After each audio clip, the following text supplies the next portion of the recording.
আব্বা, আমি DIM11 এ টাকা লাগিয়েছি। কার টাকা? তোমার টাকা। ক টাকা? আব্বা 10,000 টাকা।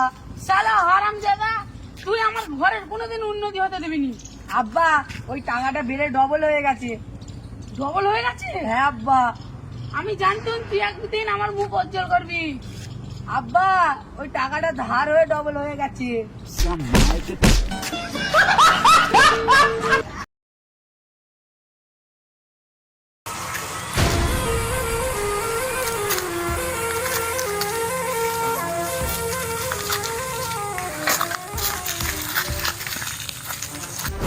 আব্বা, আমি যা ধার করেছি সব সুদে গেছে, তোমাকে আর চিন্তা করতে হবে না। দিনা সব শুধে গেছে বাপ, ঠিক আছে আমার সাথে জমিতে কাজে চ। জমি তো আমি বিক্রি করে দিয়েছি, আবার তো এক্ষুনি বাবুরা মাপ করতে আসবে। আমি যদি আব্বার সাথে যাই আমি তো ফেঁসে যাবো। তাকে না আমি আব্বাকে বলি তুমি যাও আমি আসছি। আব্বা তুমি যাও, আমি তোমার পেছন পেছন আসছি। ঠিক আছে।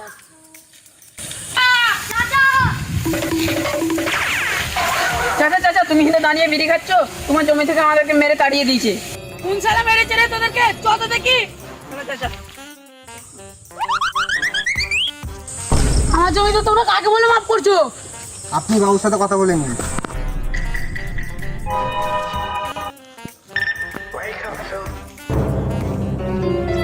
আমার জমিতে কিসের জন্য মাপ হচ্ছে? আমার জমি কিসের জন্য মাপ হচ্ছে?